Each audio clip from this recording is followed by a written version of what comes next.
Donc bonjour à tous, je m'appelle Megan Klein, je suis chargée de mission coordinatrice pour le plan Bibliothèque Ouverte Plus pour le compte d'UPE.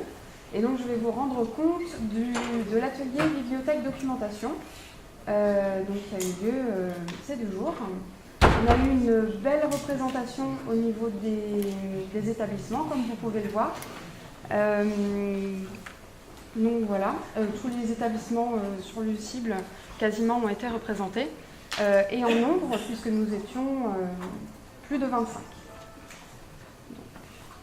Alors, on a commencé la journée du 12 mars par vraiment faire un brainstorming et soulever tous les sujets qui nous paraissaient importants de soulever pendant ces 2 jours. Donc vous voyez, il y en a eu beaucoup, il y en a eu 19.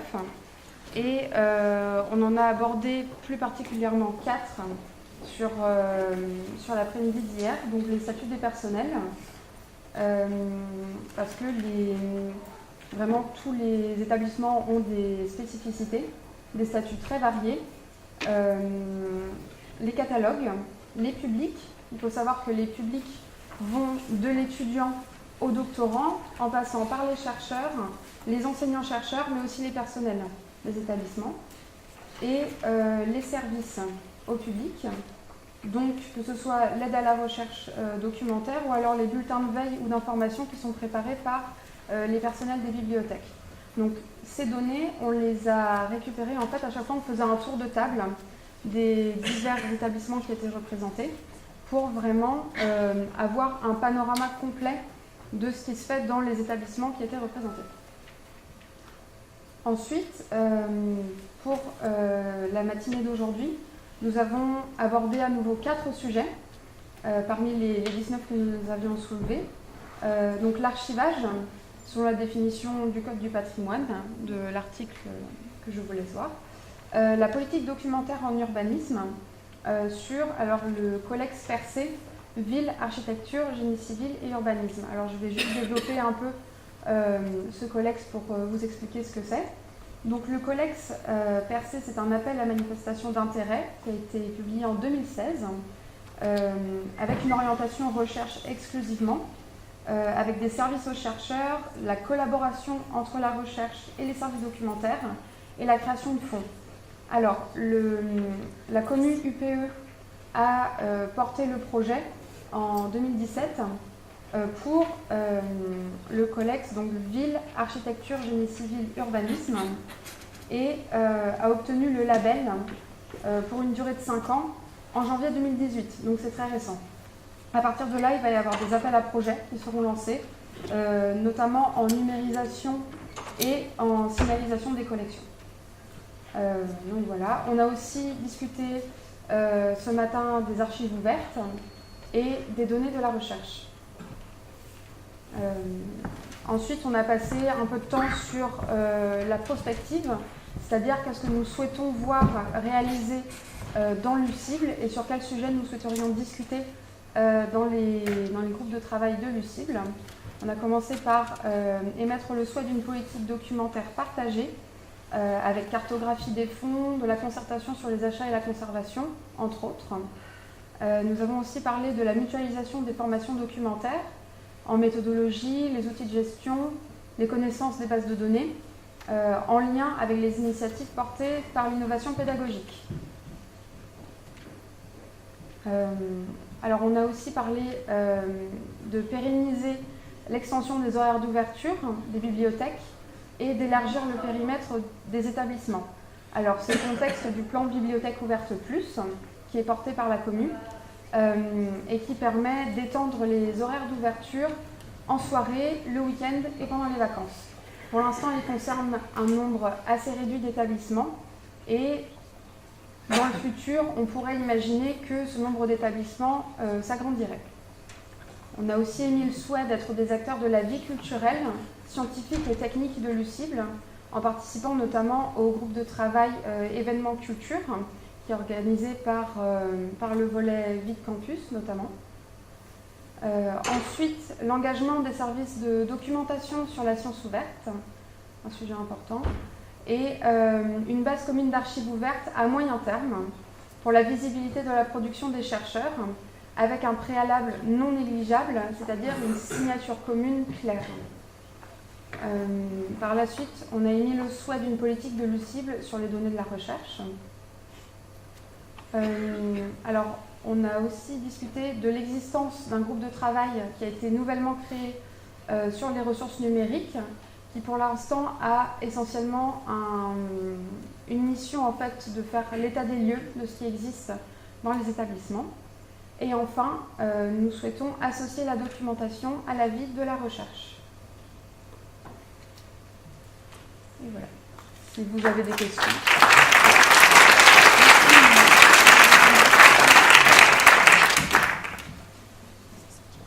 Des questions? Oui. Comment est-ce qu'on peut traiter la production qui est plutôt de l'expertise et qui donc n'est pas forcément en accès ouvert, libre? Je pense que soit Sylvie Legret, soit Christine Stolzenbach vont vous répondre.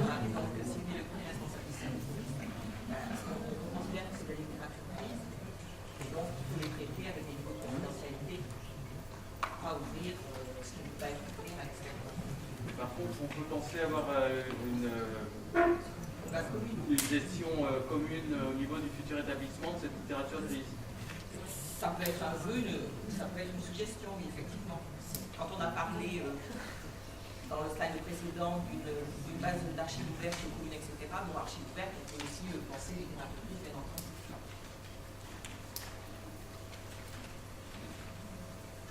Oui. Est-ce que vous pouvez envisager la possibilité d'avoir un service d'information commun à destination des chercheurs pour ce qui concerne l'open access et le data management plan des projets européens notamment? Alors on n'est pas allé dans ce détail-là, parce que comme je l'ai dit, on avait 19 sujets sur la table, mais après je ne sais pas si Christine veut ajouter quelque chose ou Sylvie. Donc Christine Stolzenbach, responsable de la bibliothèque universitaire de l'UPenn. Donc dans les différents services des établissements, il y a déjà une activité sur ce point et on va mettre en commun. Il y a des établissements qui sont plus avancés au niveau des données de recherche et des data management. Il y en a qui sont en période de réflexion et il y en a qui n'ont pas du tout commencé. Donc on souhaiterait dans le site une harmonisation et nous, bien sûr, on peut contribuer dans la mesure de ce que nous savons, c'est-à-dire que nous faisons la veille sur ces sujets-là. Et la veille, c'est pas tous les 2 mois, toutes les semaines, il se passe quelque chose.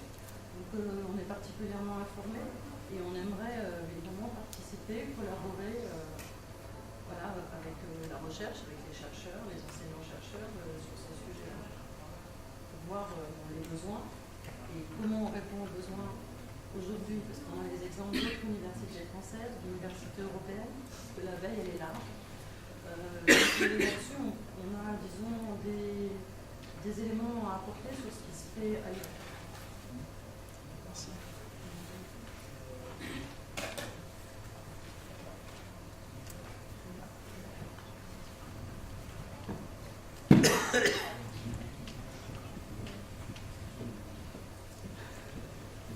J'ai juste une dernière question. Ah, excusez-moi.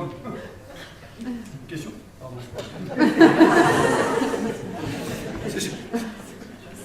Là, c'est le stress, c'est la pression.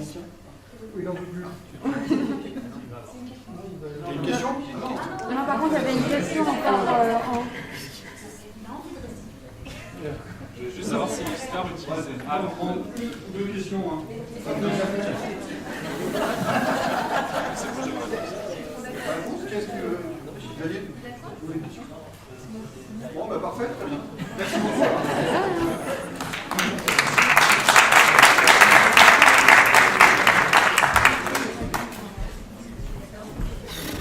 Voilà, ensuite, dans l'ordre suivant. C'est vous?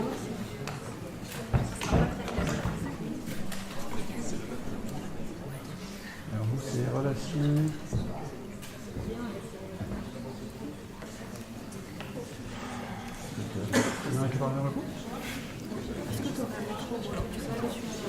Non, je vais prendre un micro. Bonjour. Voilà, donc cet atelier est un atelier fil rouge. qui s'est déroulé dans beaucoup de sites, pas tous, mais dans beaucoup de sites. Donc je vais vous en présenter la restitution avec Aini Anachi, qui est directrice générale adjointe, DGS adjointe de l'UPEM. Et donc dans ce groupe, nous avions une forte proportion d'IFSTAR, mais avec quand même un petit mélange, 2 essiers, 2 UPE et 2 UPEM.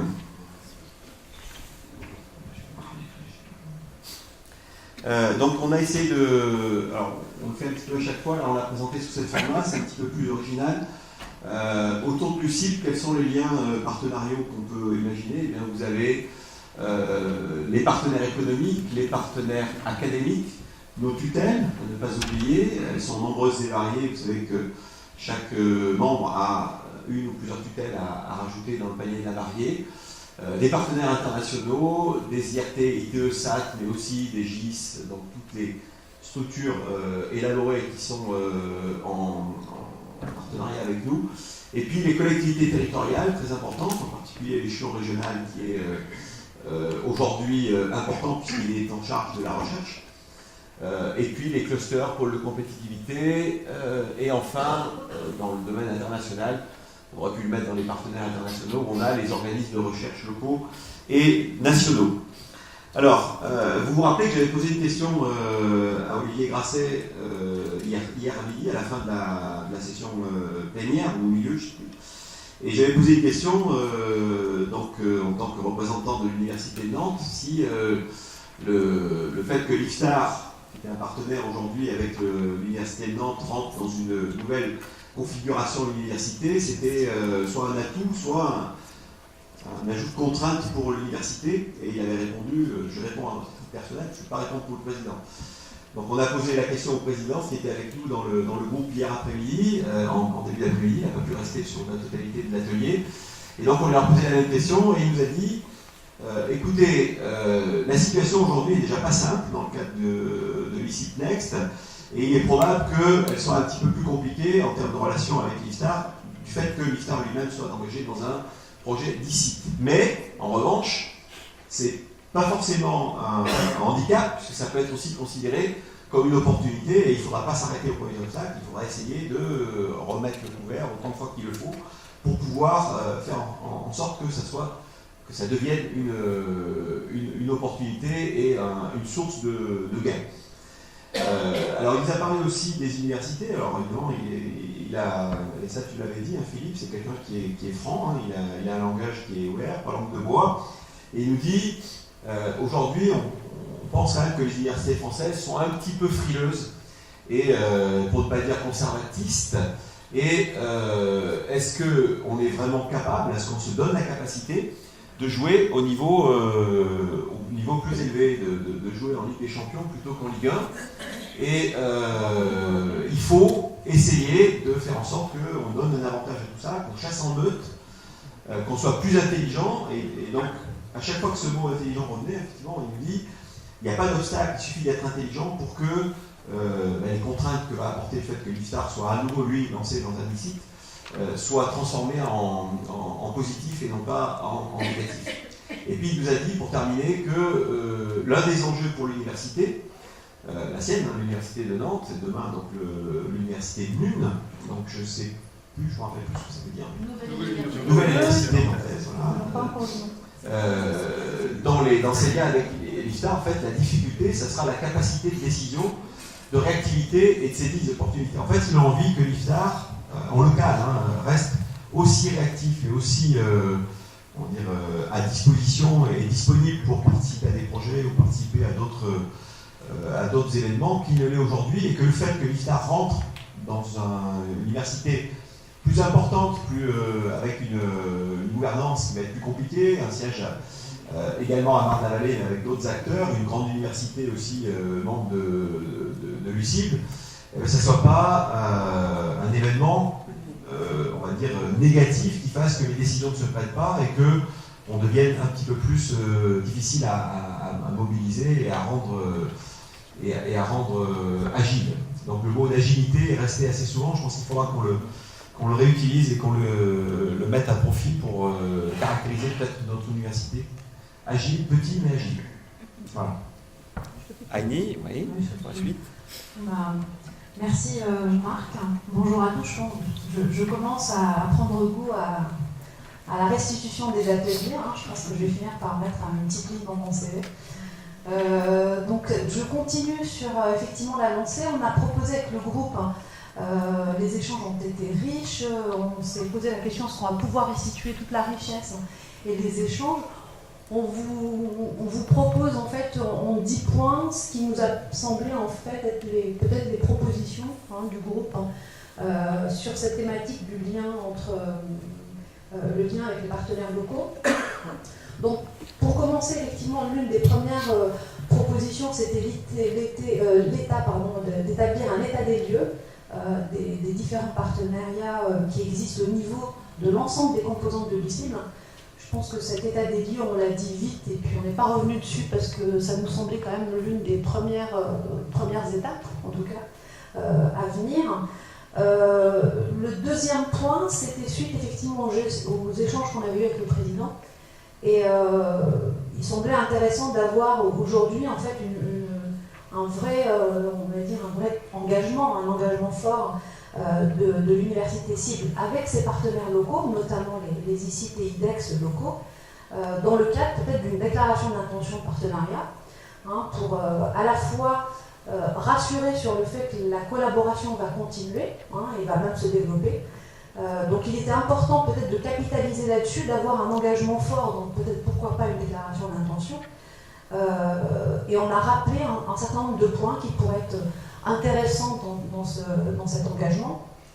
Donc peut-être autour de projets, d'ailleurs, on a dit pourquoi pas un projet de R&D, un projet de formation par collaboration régionale.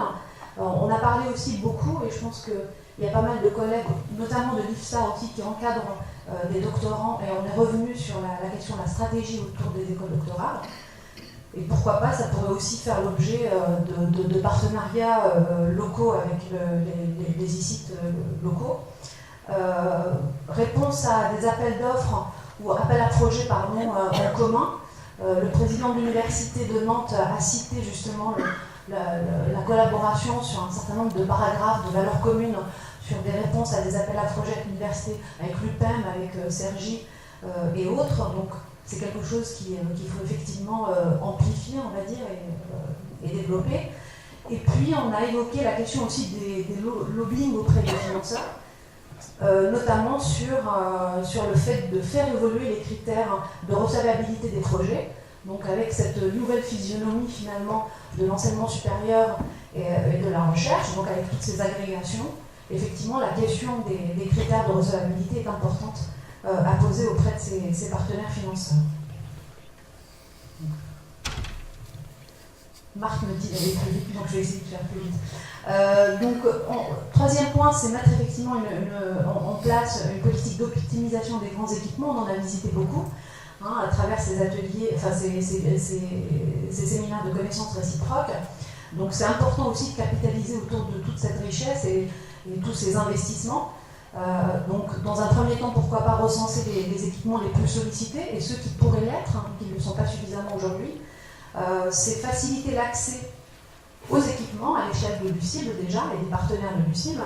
Et puis pourquoi pas, si effectivement ça devient un véritable enjeu de développement, réfléchir à la création d'une filiale destinée à la gestion justement de ces équipements et à l'optimisation de ces équipements, toujours en lien avec les équipes ressources, c'est-à-dire celles qui localement gèrent ces équipements, pour pas qu'elles soient en remorque des projets qu'on pourrait envisager. Donc quatrième proposition, c'est proposition ou questionnement sur la stratégie vis-à-vis des clusters, des pôles de compétitivité, des ITE, des IRT. Donc la question est posée finalement à la direction future de l'UCIB. C'est est-ce qu'on poursuit les relations, est-ce qu'on les développe, est-ce qu'on les abandonne, enfin quelles décisions autour de ces questions-là. Si effectivement s'il faut poursuivre dans ce sens-là, deux propositions. Création d'une cellule agile pour intervenir dans ces structures au niveau national. Donc avoir, on va dire, une vision globale de l'ensemble des interactions. Et puis, second point, c'est la création d'un plan NFI de la ville, comme c'est celui qui existe sur le véhicule autonome. 5 et 6, donc le 5, je pense que c'est un peu l'ADN finalement de ce groupe de travail, hein. C'est vraiment le lien, c'est consolider le lien avec, entre autres, les entreprises, et pourquoi pas, et les industriels, développer des outils, hein, comme les fondations, les chaires, il y en a d'autres, hein, pour drainer des ressources et faire participer ces acteurs à la vie de l'UCIBL. Point 6, ou proposition, 6e proposition, c'est afficher nos atouts autour de formation. Je pense que c'est un des enjeux aussi. Donc c'est afficher nos atouts autour de formation. On l'a dit, hein, on l'a redit, effectivement nous formons pour la société. Il faudra que les jeunes que nous formons soient les plus adaptés possible, on va dire, à ces évolutions et aux évolutions de la société, aux évolutions des besoins de développement de la société. Donc on a pas mal insisté aussi sur je ne vais pas utiliser le mot décloisonnement parce qu'on en a pas mal échangé, mais c'est travailler vraiment un rapprochement plus marqué, on va dire, et puis qui n'est pas forcément de barrière entre formation et recherche. Donc ça, c'est important, c'est coller aux besoins des recruteurs. Et ça, je pense que les établissements d'enseignement, les établissements autour de l'UCIBL, le font déjà très bien. Faire en sorte aussi que les équipements qu'on a évoqués tout à l'heure soient au service de la formation. Donc voilà, pourquoi pas des parcours de découverte, comme les étudiants font des voyages d'études, ça pourrait être le parcours de découverte une semaine à Nantes par exemple autour des équipements, c'est des propositions de stage, c'est des contrats d'alternance, etc. Et puis booster le dispositif du doctorat en conseil qui existe déjà mais qui n'est pas suffisamment exploité, donc ça pourrait être aussi une idée à venir. Donc je laisse Marc terminer les 2 dernières propositions. Merci. Donc pour compléter, on a aussi imaginé que le réseau des élèves, des anciens élèves, des alumni puisse être un levier à exploiter pour développer et pérenniser les partenariats, donc avec une notion de sentiment d'appartenance à cette université qui vient d'être construite, qui va être construite. Et puis un dernier point donc, qui rejaillit sur un autre bout de travail, la communication, et qui est très important, un enjeu majeur dans le lien actuel et futur avec les partenaires locaux, c'est être capable d'avoir des éléments de langage qui permettent d'aller parler avec un président de région, avec un président de l'université, avec un grand directeur d'entreprise. Qu'est-ce que c'est l'UCIBL qu'on va construire? Qu'est-ce que c'est que cette université Gustave Eiffel de la ville? Qu'est-ce qu'elle fait? Et surtout essayer de leur faire comprendre qu'ils ne vont pas perdre, mais ils vont surtout gagner. Et en même temps, donc, ça permet aussi de construire l'image de marque de l'université que nous construisons et sur laquelle on peut se rattacher avec peut-être un logo, un motto, etc. Voilà. Une baseline. Voilà. Et à ne pas oublier, donc si on pouvait garder ça en filigrane, hein, l'université doit se doter d'une stratégie en matière de politique de partenariat. Donc on a la stratégie d'université, mais aussi en matière de partenariat. Il faut qu'on ait cette stratégie et qu'on la décline au fur et à mesure de la construction, parce qu'aujourd'hui on ne sait pas trop comment ça va se passer dans les 3, 4, 10 ans qui viennent, et la faire évoluer au gré des échanges qu'on va avoir avec tous nos partenaires locaux en interne, mais aussi avec nos partenaires locaux, et puis bien entendu les retours d'expérience que nous allons avoir de ces échanges permettront donc de faire évoluer cette stratégie. En tout cas, il faut l'écrire tout de suite. Voilà pour cet atelier, et nous vous remercions pour votre attention. Merci.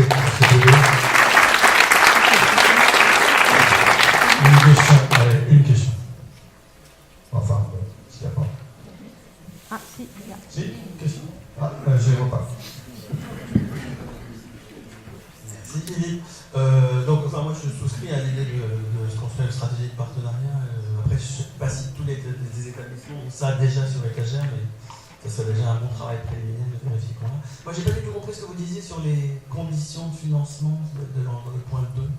Il y avait ANR entre parenthèses, qu'est-ce que vous avez en tête? Le précédent. Lobbying auprès des financeurs. Alors, ça a été partagé effectivement avec les collègues sur les réponses à des appels à projets, sur notamment la nécessité d'être divers établissements en fait, pour répondre à des appels à projets. Et qu'aujourd'hui, ce critère-là, à force d'avoir ces agrégations-là, du coup, ce critère-là, il tombe un peu. Quoi. On peut plus s'associer avec personne. Donc, l'idée, c'est de considérer peut-être autrement ces critères, du fait déjà des rassemblements qui existent et qui sont quand même assez importants, et je pense qu'ils vont se développer à l'échelle du territoire national. On aurait peut-être dû mettre les guichets plutôt que les financeurs. Oui. Mais en tout cas, c'était le... Ça fait 2. Moi, c'était plus une remarque, c'est parce que j'ai l'impression que souvent, on a l'impression que c'est un petit peu automatique, ça veut dire que les partenaires des uns vont forcément devenir les partenaires de l'université cible de l'ICIT, alors qu'il me semble qu'il faut c'est pas forcément le cas, que les partenariats se construisent dans le temps long, de relations aussi parfois interpersonnelles, et que peut-être qu'il faut plus le concevoir comme un sorte de réseau, mais pas partir du fait automatique que parce qu'un des établissements est partenaire avec X, tout à fait d'accord. Mais en fait, de fait, ils le seront, c'est-à-dire qu'ils le seront puisqu'on sera dans un établissement commun. Mécaniquement, ils vont l'être, mais effectivement, dans la construction, je pense que ce qu'on n'a pas peut-être suffisamment dit, y compris quand on a parlé effectivement de l'autonomie sur les territoires, etc., c'est important que ça se fasse avec les personnes clés du territoire, que ça ne soit pas dépêché au niveau central pour parler à un territoire, etc. Donc c'est quand même le lien de confiance entre les acteurs est fondamental. Mais il faut que les uns puissent parler au nom d'ensemble. Et en fait, c'est ça la stratégie, mais qui se construit dans le temps. Là, c'est effectivement des préconisations et c'est des vœux pieux, mais c'est vrai que, y compris à l'échelle des établissements, les relations ne se décrètent pas et ne se partagent pas comme ça. C'est vrai que c'est vraiment un parcours de longue haleine. Merci. Merci.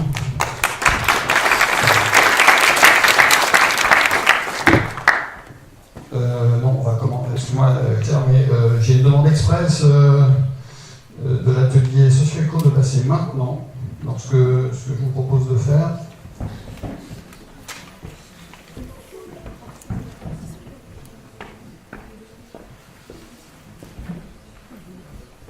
Celui-là, je sais plus s'il marche. Tu as le temps? Oui. On peut le rallumer? Oui, je peux. Non, c'est bon. Oui. Bon, donc on va vous présenter donc, les attendus de l'atelier. Voilà. Donc les attendus de l'atelier de l'enjeu socio-économique. Donc on va faire ça en duo avec Sophie. D'ailleurs, je vais la laisser commencer les premiers slides. Bonjour à tous. Et sur les flèches, les petites flèches. Super bien. Voilà, sur les flèches. Non, ici. Ah. Désolée. Voilà, ici. Ouais. Donc, les enjeux socio-économiques, de quoi parlons-nous? Nous avons fait le choix de cibler la réflexion sur les enjeux pour la recherche. Par enjeux socio-économiques, nous entendons le fait de répondre à une demande sociale, plus ou moins explicitée. Donc, il existe trois catégories principales de demandeurs. Donc, en premier, la puissance publique, l'Europe, l'État, les différentes collectivités. Ensuite, les entreprises, les fédérations professionnelles, les grands groupes, les PME, les start-up. Et troisième catégorie, donc la société civile, donc les différentes associations, les organisations syndicales et différents usagers. Donc pourquoi répondre à ces demandes? C'est l'une de nos missions de service public, alimenter, participer au débat public et aider à la décision publique. C'est aussi valorisé dans nos évaluations par l'HCERS et le CNRS. C'est aussi une source de visibilité auprès du grand public et de notoriété pour nos établissements, qui produit en retour des effets positifs sur nos travaux auprès des tutelles. C'est aussi une question d'éthique. Les chercheurs ne sont pas que des observateurs dans une tour d'ivoire, mais ils sont aussi des acteurs et ils ont une responsabilité sociétale. Toutes les disciplines sont concernées. Les SHS ont un rôle premier à jouer dans l'identification et l'interprétation de ces demandes. Donc, comment répondre à ces demandes? Donc, sachant que les subventions de l'État ne suffisent plus et qu'elles se réduisent de plus en plus, il nous faut rechercher d'autres ressources et développer des contrats. Par ailleurs, ces demandes ne sont pas toujours explicites et il convient parfois d'accompagner leur formulation. Donc les différents avantages, ça va être une source de financement, la proximité aux usages, aux besoins, améliorer la qualité de la recherche, Et aussi une émulation, innovation et surtout une créativité auprès des enseignants-chercheurs et chercheurs. Donc quelles sont ces limites et dans quelles limites? Donc le coût de la transaction. Je vous laisse continuer. Ouais, je continue. Ouais. Donc le coût de la transaction, des différents dossiers, le montage de projet, la gestion des différents livrables, le suivi administratif, prennent beaucoup de temps aux chercheurs et aux services d'appui, et ce qui leur laisse donc moins de temps pour chercher. Il y a ensuite le risque de dépendance au contrat, d'être limité à la liberté de la recherche, le quid de différents sujets socialement pertinents et qui ne sont pas financés. Donc, je laisse la parole à Hugues. Je vous remercie. Alors, l'objectif du chercheur, effectivement, prioritaire, c'est la publication, et ce n'est pas toujours celui du financeur. Donc, se greffent là-dessus des problèmes de confidentialité, de propriété des données, et la nécessité de bien négocier le contrat qui va lier le financeur au chercheur. Bien évidemment, il y a aussi un risque de dispersion et de discontinuité des problématiques qui peuvent contredire une trajectoire scientifique de capitalisation des connaissances sur un thème donné. Donc, comment, dans ces conditions, concilier une excellence scientifique et une réponse à la demande sociétale? Alors, on va vous présenter dans la suite plusieurs diapos sous forme de graphiques pour essayer de représenter, je dirais, ce que nous, on a imaginé comme état initial et jusqu'où on veut aller. Donc, avec deux échelles, une échelle niveau de publication et une échelle réponse à la demande sociale explicitée. Et puis, le nuage de points, c'est l'ensemble des chercheurs qui se situent plutôt à droite ou à gauche, en fonction effectivement de leur historique, des opportunités qu'ils ont pu avoir, et puis aussi de leur intérêt dans un cas, dans chaque cas. Alors pour nous, c'est quelque chose qui fait système, et effectivement on a essayé de regrouper un petit peu toutes ces nuages de points en quatre parties. Qui vont de la partie en bas à gauche, qui est plutôt de la recherche fondamentale exploratoire, où effectivement on est avec peu de publications et peu de financement, avec un niveau supérieur où on augmente le niveau de publication au niveau de la recherche fondamentale de pointe, et puis sur la partie droite, des choses qui sont plus, je dirais, dans la partie finance, donc tout ce qui est FUI, expertise, mandat, création de démonstrateurs, et puis quelque chose qui est dans la partie un peu plus haute, qui sont les contrats et les programmes de recherche partenariale. Au centre, on a placé effectivement les contrats de recherche, je dirais un petit peu institutionnels, du genre H2020 ou ANR. Donc, en conclusion, on peut dire que dans nos établissements, l'écosystème de recherche est multiple, du double point de vue de la qualité des publications et de la réponse à la demande sociale explicitée. Avec des relations, bien évidemment, là on a un plan, donc les relations, c'est des relations d'interdépendance et de complémentarité. Les choses peuvent se croiser, s'entremêler, etc. Ce graphique, ça représente donc à court terme l'existence d'un arbitrage entre la qualité des publications et la recherche de financement, donc avec une courbe d'ISO-performance, et donc un point sur lequel on peut se situer entre le niveau de publication et la réponse à la demande. Bien évidemment, les équipes de recherche ont des ressources limitées, et donc cet ensemble de ressources, je dirais, ça décrit une surface dans laquelle d'un côté, on peut aussi dire qu'il y a des financements et de l'autre côté, des chercheurs et des publications. Bien évidemment, l'équilibre est obtenu sous la contrainte de ressources.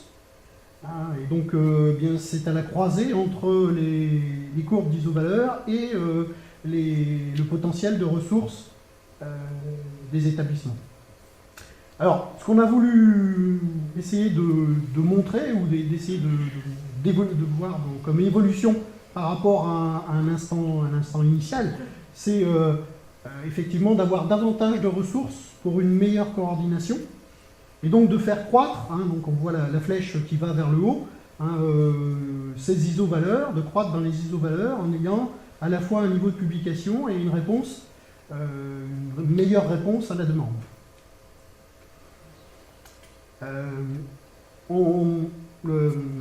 Dans les conclusions, mais dans les attendus, on a dit que l'objectif de l'ICIT était à la fois d'élever notre impact scientifique et d'être l'acteur majeur sur la ville de demain, et donc en croisant l'ensemble de ces paramètres.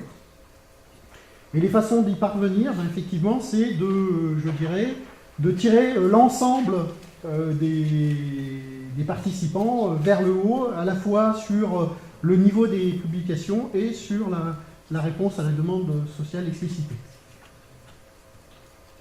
En résumé, donc pour concilier une excellence scientifique et répondre à la demande sociale, il convient en 3 points, enfin, on a mis 3 points en exergue, mieux connaître l'écosystème de l'U cible et versus ICIT, tel que nous l'avons décrit, pour allouer au mieux les ressources financières existantes et en mobiliser de nouvelles. Le deuxième point, c'était mettre en place des systèmes d'appui à la recherche permettant de monter en publication et en même temps de mieux répondre à la demande sociale. Pour nous, il n'y a pas de contradiction entre ces deux objectifs, ils se complètent, ils doivent se compléter. En conclusion, c'est une dynamique vertueuse qui viendra alimenter l'ensemble des activités de l'université cible, notamment dans les domaines de formation. Je vous rappelle ce qu'on a dit au tout début de la présentation, on a fait le choix de se focaliser sur l'aspect recherche, mais effectivement il y a aussi le domaine des formations, et donc s'appuyer sur l'intuition des chercheurs, sur les thématiques émergentes, ce qui pourra nourrir les activités d'enseignement de l'université cible. Voilà. Merci. La question. Y a-t-il une question ou deux? Oui. Oui, j'ai pas bien compris comment vous vous situez. C'est-à-dire que dans le groupe, est-ce qu'il y avait des chercheurs? Et est-ce que c'était selon vous la recette pour répondre au mieux aux enjeux sociétaux? J'ai pas bien compris. Alors, le groupe était constitué effectivement justement d'une multiplicité à la fois de statuts, de personnes issues des différents établissements. Donc il y avait l'UPE, l'UPM, le IVP et l'IFSTAR de représenter. Et l'ENSG. Et le NSG, oui, bien sûr. Donc, effectivement, c'est effectivement en croisant l'ensemble de ces visions, je dirais, qui nous a amené à essayer de... Alors, au tout début, effectivement, la problématique qu'on a rencontrée, c'est que le sujet peut être très très très vaste. Et donc, comme on l'a dit, on a voulu faire un focus sur l'aspect recherche et en partie aussi appui aux politiques publiques. Donc avec la dualité entre, d'une part, la recherche que je qualifierais de partenariale, et d'autre part, la recherche, je dirais, plus académique. Et effectivement, d'essayer d'en tirer, je dirais, l'optimum, quelque part. C'est les fameuses courbes d'isovaleur dont on essaye de tirer vers le haut. Moi, je ne sais pas si c'est des raccourcis dus à la rédaction des transparents, mais je ne suis pas tout à fait d'accord avec le fait que l'objectif du chercheur, c'est la publication. Ça donne l'impression qu'il n'y a qu'un objectif unique, la publication. Il y a plein de communautés où ça peut être le logiciel, ça peut être l'expertise, enfin il y a plein de formes de production. D'ailleurs même l'AERES, dans sa grande sagesse, avait dit qu'il n'y avait pas que des publiants, il y avait des produisants à une époque. Donc si l'AERES le dit, c'est que c'est vrai. Et puis j'ai pas compris le chemin de raisonnement que vous avez eu, parce qu'à un moment dans les slides vous disiez qu'il y avait forcément un arbitrage entre le niveau des publications et la recherche de financement. Il y a des communautés, c'est absolument pas vrai. D'excellentes équipes ont aussi plein de financements, ça existe. Et puis à la fin, je vous disais que c'était pas incompatible. Donc est-ce que vous pourriez résumer finalement Enfin, moi je pense que c'est pas du tout incompatible et que c'est deux objectifs tout à fait louables et pas incompatibles. Il faut justement les rechercher les deux. Alors, sur l'aspect chercheur, je laisserai Yannick répondre. Alors, oui, on part dans une... Non, ça va être très court, c'est juste pour être bien clair, justement. Ce qui a été présenté, c'est de dire qu'à court terme, on peut imaginer qu'il y a effectivement un problème d'arbitrage quand on a une contrainte de temps donné entre le fait de faire plus de révisions de papier, plus de soumissions dans des revues internationales et à l'inverse de passer plus de temps à discuter avec des financeurs, à fabriquer des livrables et à rechercher des financements. Donc on peut l'imaginer à court terme. Et justement, ce qu'on explique, c'est que on peut avoir une dynamique dans laquelle on va pouvoir concilier ces deux objectifs. Et il y a beaucoup de chercheurs qui ont cette expérience-là. Ce n'est pas forcément un problème de division du travail à l'intérieur des équipes ou entre les équipes. On peut avoir, en tant que chercheur, on peut tirer beaucoup de profit au fait d'être proche de la demande sociale dans une logique de publication de premier rang, en fait. Donc, et les deux sont parfaitement compatibles, et je pense qu'il y a beaucoup de chercheurs qui ont cette expérience-là, et l'idée c'est un peu de généraliser ce type d'expérience au niveau de l'ensemble des établissements. Ok, très bien, merci beaucoup encore. Donc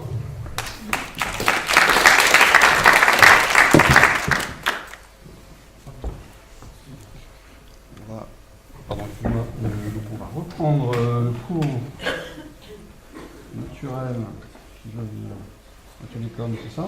C'est ça. Donc c'est Claire qui va nous présenter les résultats de ce travail. Bonjour à tous. Donc effectivement, j'ai la lourde tâche de vous présenter la restitution de ce groupe communication qui s'est attaché plus précisément aux réseaux sociaux. Mais comme vous allez le voir, je serai certainement le rapporteur qui va le moins parler, car nous avons décidé de changer un peu le format de la restitution. Un peu à la dernière minute. Vous nous avez entendu, c'est ça? Voilà, ok. Et donc, je vous laisserai le découvrir. Pour faire un petit rappel de contexte, donc il y a un groupe de travail communication qui est constitué d'un représentant de chaque établissement, qui est piloté par Didier Denis, qui est directeur des études à SI Paris et qui est également membre du COMOP de l'UCIB. Donc le groupe de travail communication a notamment produit les 2 newsletters qui ont été diffusés au sein des différents établissements. Nous travaillons actuellement avec l'agence de communication Campuscom qui va nous accompagner. Donc ça répond un petit peu aux interrogations de l'atelier 2 sur la définition d'éléments de langage, d'une identité de la marque, puisque donc Campuscom doit nous aider à définir une stratégie de communication, une architecture de marque et également un positionnement et une identité visuelle. Voilà. Donc à la suite de ce groupe de travail communication, il y a eu un séminaire le 6 février qui a réuni toutes les équipes communication des différents établissements. Et donc on a déjà commencé à travailler sur différentes thématiques, dont la communication interne, la communication externe, le marketing, la promotion et les réseaux sociaux. Lors d'un des séminaires connaissances réciproques à l'UIVP, il y a eu un atelier sur la communication interne qui a permis d'aller un petit peu plus loin dans la réflexion. Et donc aujourd'hui, on s'est consacré aux réseaux sociaux. Donc notre groupe était constitué de 12 personnes, donc 3 de l'ESSIer, 3 de l'UPEM et 6 de l'ISTAR. Donc voilà, nous avons beaucoup travaillé, mais grâce à l'aide de beaucoup de sucre aussi. Donc voilà, on avait un peu de bonbons pour nous aider à mieux réfléchir. Donc les axes sur lesquels, il y a 5 axes sur lesquels on a travaillé, enfin 4 principaux surtout. Donc pour vous présenter le premier axe, donc l'organisation dans les établissements du community management et des réseaux, je vais vous montrer la vidéo de... Oh. Excusez-nous, hein, c'était un problème, on n'a pas complètement répété. Voilà. La première question que nous nous sommes posée, c'est quels réseaux sociaux sont utilisés par les établissements? Donc les 4 principaux, Twitter, Facebook, LinkedIn et YouTube. Nous avons également réfléchi aux autres réseaux sociaux qui pourraient être utilisés, comme Snapchat ou WhatsApp, qui sont très utilisés par les jeunes. Nous avons également porté notre réflexion sur l'organisation, puisqu'en général, c'est un community manager institutionnel qui publie et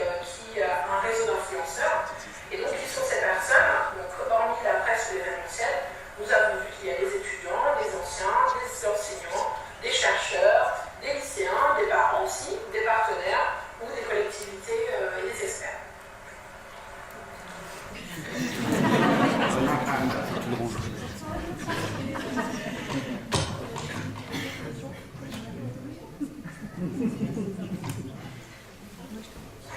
On a souhaité donc identifier les acteurs et les communautés de manière un peu plus fine. Donc en premier lieu, il convient de rappeler que ces cibles sont adressées au niveau national et international. Qui sont-ils? Ce sont des étudiants, des chercheurs, des enseignants, des anciens aussi. On rappelle que, outre la dimension internationale, ça peut être aussi au niveau régional. Ce sont des partenaires socio-économiques, des tutelles, les personnels des établissements, donc des prospects, puisque pour des futurs étudiants, des associations, globalement la société civile. Par ailleurs, au niveau des réseaux, ceux-ci correspondent aussi à des réseaux physiques, donc qui se sont constitués donc, en organisation, en association, donc comme par exemple le Chlora, Syntec Numérique, Pascali, les réseaux du BTP, l'IRT, la IPCR, les réseaux RH, donc des experts, des influenceurs, les alumni, et puis des choses comme Elle Bouge et Femmes et Sciences. Donc des réseaux qu'il faut adresser. Par contre, au niveau de la politique d'adhésion, on s'est posé la question de savoir s'il fallait effectivement l'organiser ou l'imposer. Donc on a convenu qu'il y avait une gradation entre encourager donc la participation aux réseaux sociaux, au dialogue, en restant sur le principe que les réseaux sociaux sont des supports ouverts et libres, et avec toutefois des formes d'engagement pour encourager les contributeurs, les former, les accompagner dans leur démarche. Donc Philippe a lancé un peu trop vite la vidéo tout à l'heure, donc j'ai pas eu le temps de faire ma petite transition, mais c'est pas grave. Donc c'est Farida qui a présenté le second axe sur lequel on a travaillé, parce que effectivement, après avoir réfléchi sur les influenceurs, qu'on devait sur lesquels on devait être attentif sur les réseaux, on a vraiment réfléchi aux différents acteurs et aux différentes communautés à qui on souhaitait s'adresser en priorité. Ensuite, on a réfléchi aux perspectives et aux objectifs, et donc là, c'est Sandra qui va vous les présenter. Donc on a eu un temps aussi un peu de brainstorming, donc ce qui nous a permis d'avoir les perspectives qu'on pouvait imaginer à ce jour. Donc les perspectives des réseaux sociaux, c'est notamment l'opportunité quand même d'avoir des échanges immédiats donc dans la journée, la demi-journée sur ces réseaux sociaux, et donc d'avoir plus de proximité avec les communautés que sont évidemment l'ensemble des personnels des établissements, et puis les communautés aussi au sens plus large. Donc on a les communautés au sein de cette dimension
abonnés. Donc, sachant que l'idée, c'est d'être dans cette logique de fédérer et d'agréger, donc d'avoir une continuité au niveau de l'identité des composantes qui vont être dans le cible.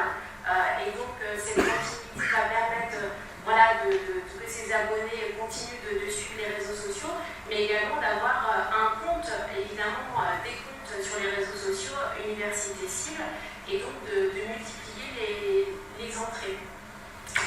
Donc sur cette idée de fédérer et d'agréger, donc ça nous a permis d'imaginer comment on va organiser la transition, puisque évidemment on ne va pas d'un jour à l'autre supprimer l'ensemble des comptes existants et puis arriver sur un compte unique université cible. Donc il y a cette idée vraiment d'organiser la transition et de manière synchronisée et communautaire, donc à travers le groupe communication qui travaille déjà de cette manière-là, et surtout, je l'ai dit, veiller à conserver les spécificités, les identités de chacun des sites, de chacune des composantes constitutives de l'UCIB.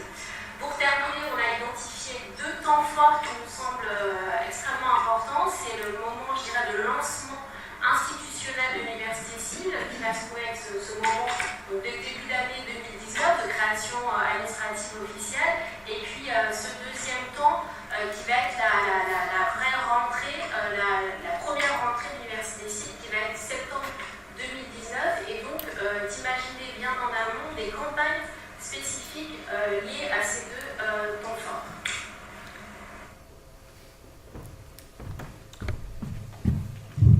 Et donc le dernier axe sur lequel on a travaillé, qui va vous être présenté par Sandrine, et qui est donc plus sur les suggestions et propositions d'actions. Sur les actions proposées, donc, nous avons identifié 2 temps. La nécessité de cartographier l'ensemble des réseaux sociaux sur lesquels les établissements sont actuellement présents et la façon dont on est présent aussi sur ces réseaux sociaux.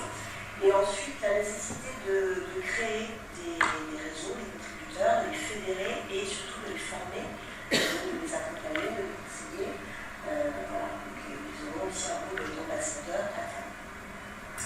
Et ensuite, nous conclurons avec une proposition, c'est une suggestion, qui serait la création de comptes au niveau institutionnel pour recouper avec la dimension internationale de l'ICIT et de l'UCIB, qui serait donc une création de comptes institutionnels uniquement en anglais, donc alimentés uniquement en anglais, donc on reste juste sur de l'anglais, donc on est sur un changement d'échelle, on peut bien cette dimension internationale du projet, et ensuite proposer aux différents usagers, aux différents de s'abonner à ce qu'on a appelé des fils d'actualité. Donc par fil d'actualité, on entend quoi?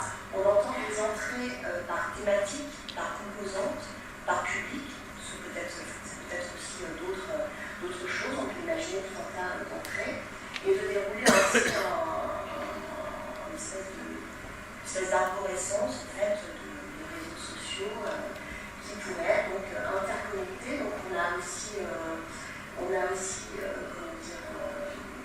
a été attentif aussi sur le fait d'interconnecter ces différents réseaux et de ne pas segmenter l'information pour réussir à fédérer un public suffisamment large.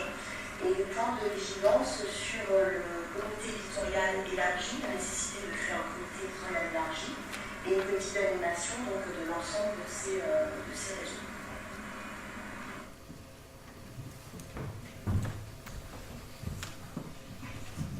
Donc voilà les différents éléments qu'on a pu aborder pendant cet atelier, et notamment pour nous cet élément de fin là, qui est important, qui est cette proposition effectivement d'avoir une dimension très internationale au niveau de l'université cible, avec ces comptes vraiment uniquement en anglais, pour montrer. Donc c'est une proposition qu'on souhaite faire. On était tous assez d'accord assez d'accord là-dessus, et qui coexisterait avec tout un ensemble de réseaux qui sont soit thématiques, soit, comme l'a expliqué Sandrine, liés aux composantes en elles-mêmes. Et donc la première étape qui est de cartographier toute notre présence sur les réseaux va être aussi importante avant d'établir notre stratégie définitive. Merci Claire.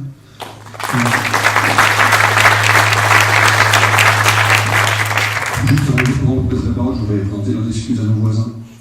Ce matin, le groupe de démarche a peut-être été un petit peu dérangé par moment par les prises de question.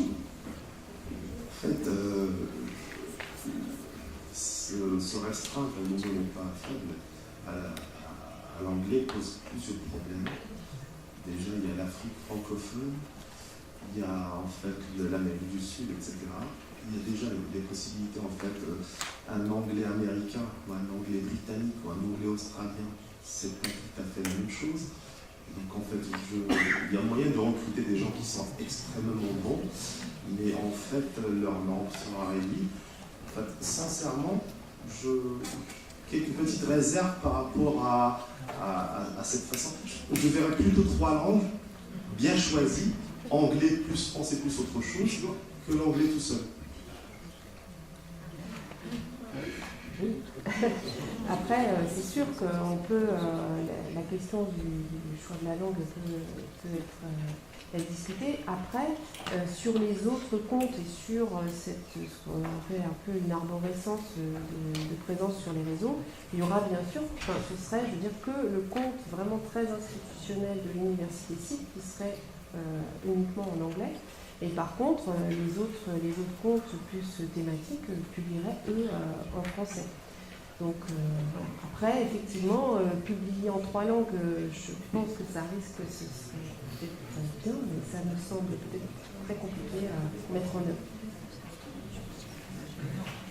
Quand même, je pense qu'il ne faut quand même pas oublier que c'est une université nationale française. Donc, je trouve dommage. Moi, je milite beaucoup pour la francophonie. Je sais que c'est un peu débile parce qu'il faut faire l'anglais tout le temps, je suis plein de fois l'anglais, mais je milite pour une reconnaissance française. Et on est bien plus, on le croit, étudié sous l'angle français par les étrangers, qui aiment la langue française aussi. Et donc je trouve quand même dommage pour l'Université nationale française d'avoir une présentation globale en amont, enfin tout en haut, uniquement en français. Oui, donc clairement, ça pose question. On s'en doute un tout petit peu. On va être honnête. Je vous propose de ne pas continuer parce qu'on a encore 3 ateliers à voir. Je suis désolé, mais on va passer à la suite. N'hésitez pas après à discuter avec les membres du groupe si vous avez des nouvelles questions. Et donc, qui sont les suivants? Je ne sais pas qui est le prochain atelier dans l'ordre d'entrée en scène. Ouais, mais maintenant on est revenu. Activité internationale. À 2 voix.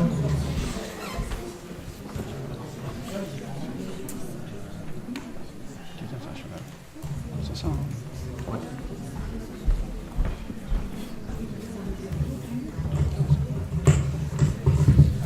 Excuse-moi, je vais juste passer.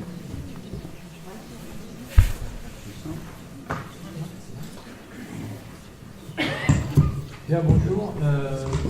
Bon, ça a été difficile de passer après la restitution précédente. Enfin, je sais pas, on va peut-être essayer. Bon, on pensait au départ chanter, mais bon, vu qu'on a des avions à prendre, c'est pas une très bonne idée. On va rester dans le classique. Donc voilà.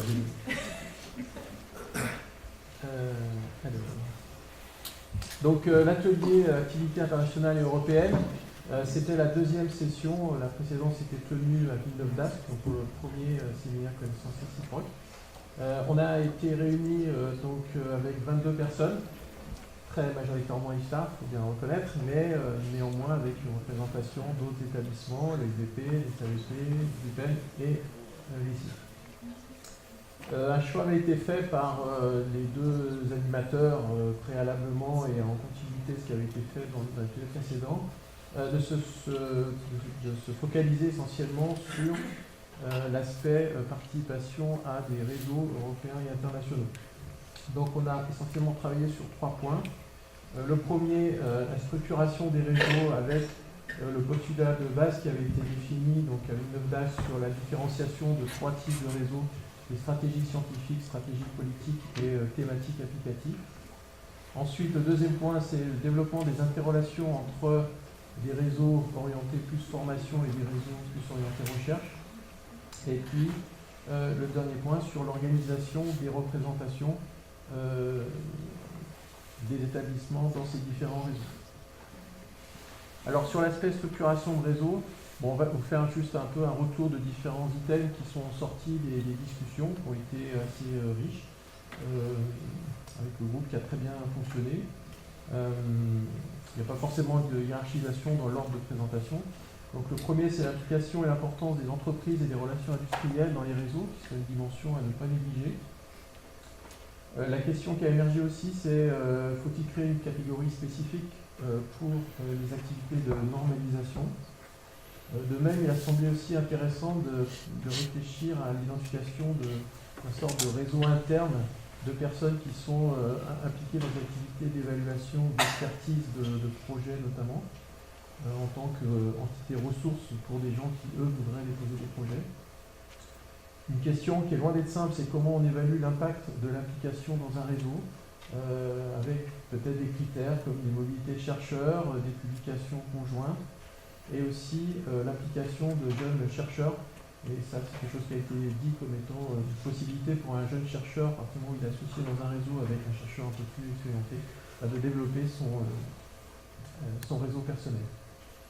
Il a semblé aussi important de créer une stratégie sur le thème de la ville, qui est donc le thème qui va quand même être porteur là, dans notre futur établissement, tout en conservant donc, les activités dans les réseaux qui sont un peu plus spécifiques. Alors les réseaux sont des choses qui sont fluctuantes, un réseau ça naît, ça peut mourir, mais donc il y a régulièrement de nouveaux réseaux qui se créent. Et la question qu'on aura à gérer, c'est quels critères on prend pour choisir de s'impliquer ou pas dans un nouveau réseau, avec la limite qui est qu'on ne peut pas être partout avec les ressources financières humaines qui seront les nôtres, même si elles vont un petit peu s'étoffer avec l'effet de masse. Donc des éléments pris en compte comme la qualité scientifique, là aussi, des publications, est-ce que le réseau produit en fait des choses. La qualité aussi du relais qui peut être fait entre les différentes activités. Peut-être faudra privilégier plutôt des approches objets qui auront plutôt tendance à être d'emblée des réseaux multidisciplinaires qui sont relativement importants. Et puis un point aussi qui est ressorti, c'est l'importance des relations entre les services centraux et les chercheurs, notamment via des correspondants Europe et internationaux qui seraient en fait dans les différentes structures. La deuxième session s'est focalisée sur les interrelations entre les réseaux de formation et les réseaux de recherche qui sont, on s'en est rendu compte lors des discussions, qui sont des réseaux qui sont extrêmement différents, dont les objectifs ne sont pas les mêmes. La première idée, donc, c'était de voir les outils qui existaient et qui pourraient être mis en place, enfin qui existent déjà et qui servent à la mise en place d'interrelations entre ces deux types de réseaux, notamment des summer schools, des séminaires scientifiques, et de voir comment, dans ces outils existants, on pourrait améliorer les relations entre formation et recherche, notamment donc en essayant d'impliquer un peu plus les étudiants en Master 2, par exemple, dans les summer schools et les séminaires scientifiques, en incluant aussi peut-être un peu plus des partenaires industriels et les jeunes chercheurs pour améliorer leur carnet d'adresses et leurs relations avec ces différents publics. Un deuxième aspect qui a été mis en avant lors de nos discussions, c'est de bien essayer de bien communiquer justement sur l'idée que les étudiants qui ont fait un séjour à l'étranger et dont la formation inclut un séjour à l'étranger ont une bien meilleure employabilité, 2 jours sans dormir, sur leur futur et sur leur carrière. C'est notamment bien sûr des points qui sont mis en avant sur les projets Marie Curie par exemple et sur les projets Erasmus. On a, lors de nos discussions, on a mis en exergue le fait que c'est un problème notamment pour les étudiants français qui ont parfois plus de mal que certains autres étudiants en Europe et dans le monde à partir en mobilité encore aujourd'hui. Donc l'idée sera aussi d'essayer d'inciter nos étudiants à partir en mobilité. Alors on s'est posé la question de savoir pourquoi il y avait cette réticence. Est-ce que c'était culturel? Est-ce que c'était le fait que, par exemple pour les thésards, en 3 ans il faut produire une thèse alors que dans certains pays on a plus de temps, et donc c'est ça qui fait qu'on hésite à partir en mobilité. Bref, on n'a pas forcément la réponse, mais toujours est-il que c'est un point d'attention à avoir et un des points à améliorer pour nos propres étudiants. Car l'idée, j'y reviens, c'est aussi de favoriser la mobilité entrante en favorisant aussi la mobilité sortante, puisque bien sûr le meilleur moyen de faire valoir nos atouts, c'est de faire bouger nos étudiants et nos chercheurs à l'international. On a discuté aussi des étudiants italiens et des stagiaires en M2 qui sont un bon vivier pour les futures thèses de l'établissement. Les étudiants italiens qui ont parfois du mal à trouver dans leur propre pays des débouchés et donc qui viennent bien souvent en France pour leur carrière. L'importance, enfin, et c'était là un point très important et qui a pris pas mal de temps dans nos discussions, c'est la formation, l'importance d'améliorer l'accueil de nos étudiants entrants par différents moyens, et notamment donc, la formation en langue anglaise et tout ce qui concerne, on revient sur l'anglais, peut-être pas que l'anglais, et tout ce qui concerne donc la possibilité pour à la fois les techniciens, les services supports, les différents formulaires, les différents contrats de travail et les chercheurs dans une quand même moindre mesure, d'avoir une formation en anglais pour permettre l'accueil parfait des étudiants entrants. Je pense que c'est quelque chose d'important, surtout pour les services supports, qui puissent avoir la totalité par exemple des formulaires et de ne pas fournir un contrat de travail à quelqu'un qui ne parle pas un français, un contrat de travail en français. Et donc aussi permettre en concomitance une bonne formation en français pour ces étudiants qui sont parfois bien souvent très enclins à vouloir profiter de leur mobilité pour apprendre le français. Via le FLE, via des cours en Skype ou en visio avec les partenaires, et puis en visio peut-être pour les sites qui ne sont pas forcément dotés de cours en français. Les sites, j'entends site par site Livestar, comme ici. Et pour terminer donc sur ces concepts, bien sûr on s'est posé la question de cette nouvelle thématique qui est en train d'émerger et d'apparaître au niveau européen, que sont les universités européennes, qui permettraient réellement d'avoir une interrelation entre formation et recherche. C'est une thématique qui pour l'instant est un petit peu nébuleuse. Donc on s'est juste posé la question de ce qu'on pourrait faire par rapport à ça, et que ce serait un point d'attention assez important pour l'avenir. Le fait aussi que l'Institut des hautes études sur la ville va sûrement être une opportunité très intéressante pour créer de la formation continue avec des modules propres qui pourront s'échanger avec d'autres universités d'autres universités partenaires en Europe pour créer différents modules de formation plus ou moins personnalisés en relation, en réseau avec des partenaires, que ce soit académiques ou industriels. Un point important du côté de Livestar, je crois, c'était la possibilité pour un chercheur ou un professeur invité de pouvoir être rémunéré dans le cadre de vacations et d'enseignement. Je ne crois pas que ce soit un problème du côté de l'université. Et enfin, l'importance, donc, comme je l'ai dit déjà, d'une mobilité sortante pour promouvoir la mobilité en France, notamment aussi au niveau des chercheurs avec la facilitation de mise à disposition et de CRCP par exemple. Donc sur le dernier point, pour la partie un peu organisationnelle, ce qui nous a semblé donc important dans le groupe, ça a été de développer rapidement une cartographie des représentations dans les différents réseaux européens et internationaux et aussi un annuaire pour qu'on ait une visibilité sur qui est dans quoi et pour faire quoi. L'idée aussi de développer des réunions annuelles de cette communauté de représentants, aussi quelque chose d'intéressant pour permettre le dialogue entre différentes personnes impliquées, voire même parfois entre personnes impliquées dans de très grosses structures qui ont différents sous-groupes de travail et qui n'ont pas forcément l'occasion d'échanger là-dessus. La question qui a aussi été discutée, c'est comment finalement on va impliquer quelqu'un dans un réseau, sachant que là on parle de réseau dans lequel c'est la structure qui cherche à impliquer son chercheur. Donc là, qui a été donc plutôt fait consensus, c'est l'idée d'essayer de mobiliser le chercheur par une relation de confiance en gardant une flexibilité dans le reporting, mais en demandant quand même un reporting, en produisant aussi une lettre de mission qui essaiera d'être le plus transparente possible dans ce qui est attendu en fait par cette représentation. L'idée étant d'avoir une information qui soit pertinente et qu'on a appelé digérée, donc pas trop lourd non plus pour ne pas submerger tout le monde d'informations.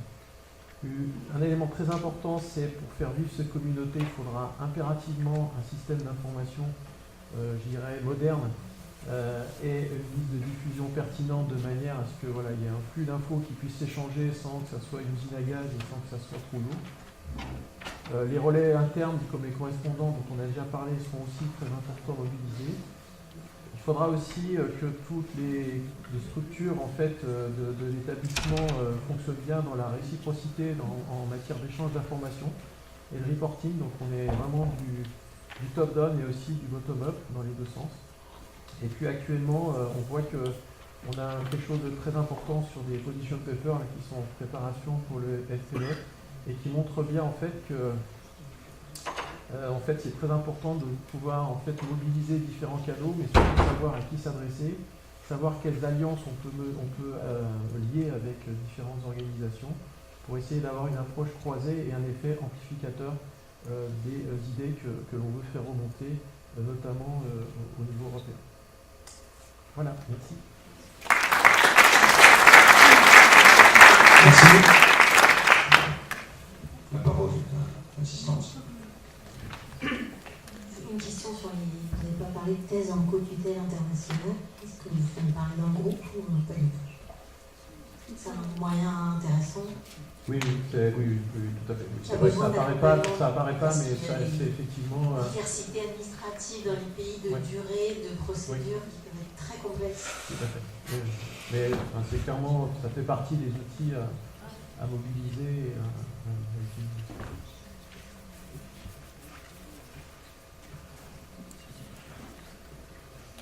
La question, c'est sur le fait de faire des position papers. Je rajouterais par rapport à l'aspect européen, je pense qu'il faudrait qu'on se positionne, et c'est des collègues qui m'incitent à le faire, auprès de l'ONU, auprès de la C40, auprès du G20.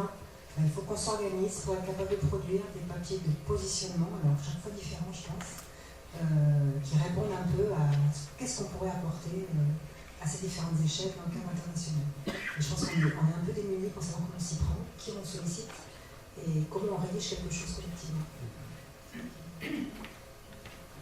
Oui, c'est une approche qui est un peu similaire à ce qu'on a vu au niveau de la communication, c'est-à-dire qu'il faut d'abord savoir à qui on s'adresse, et après définir le message qu'on veut porter, et trouver le bon canal pour le porter. Peut-être qu'un position paper n'est pas forcément la meilleure solution. Là, on parle de ça parce que l'Europe fonctionne beaucoup comme ça. Moi, je ne sais pas, peut-être que l'ONU ne fonctionne pas du tout avec ce système-là et qu'il faut plutôt passer par, des rendez-vous directs ou des choses comme ça. C'est pareil.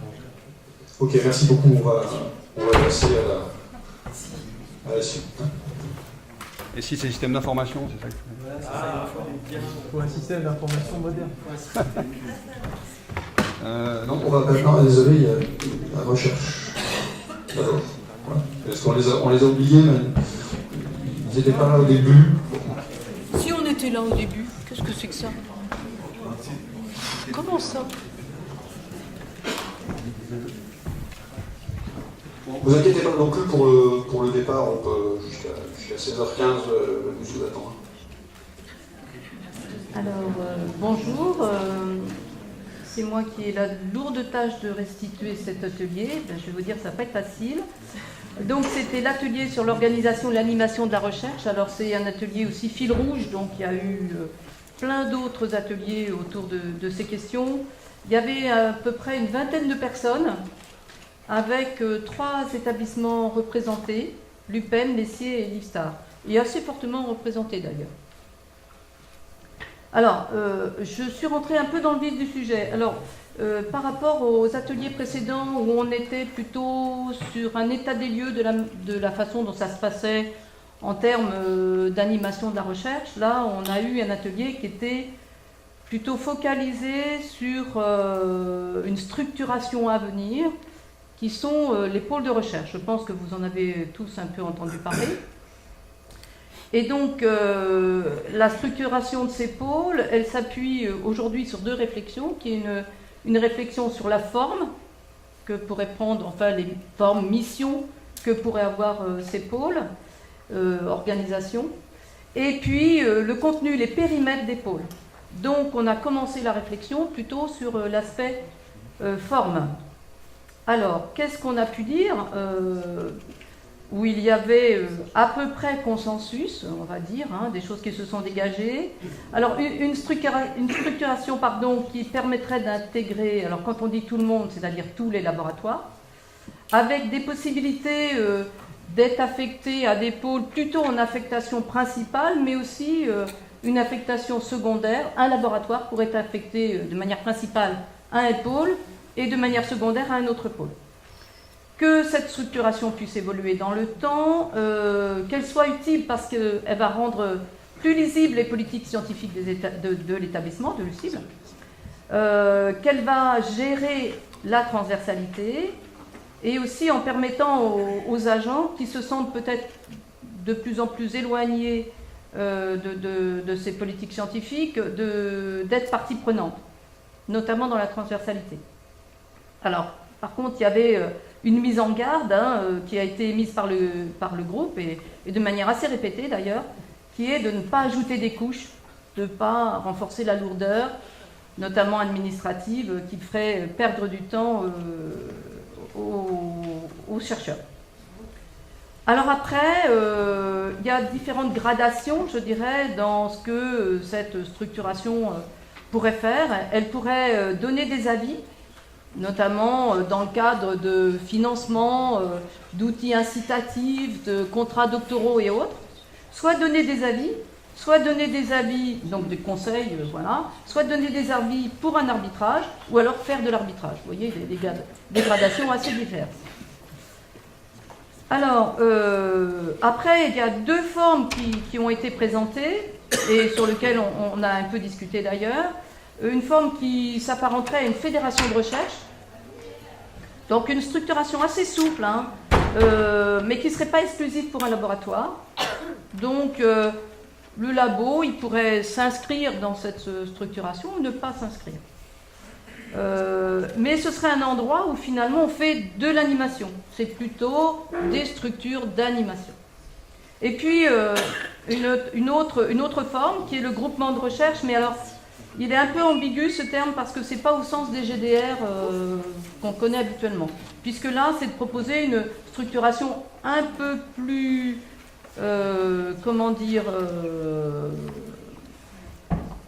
qui aille un peu plus loin, en tout cas, un peu plus structurée, qui serait un endroit, vous voyez, où plutôt, là on disait précédemment, où les choses s'animent, là où les choses se décident, en termes de vision, en termes de moyens, les choses, mais pour le collectif constitué, par le groupement.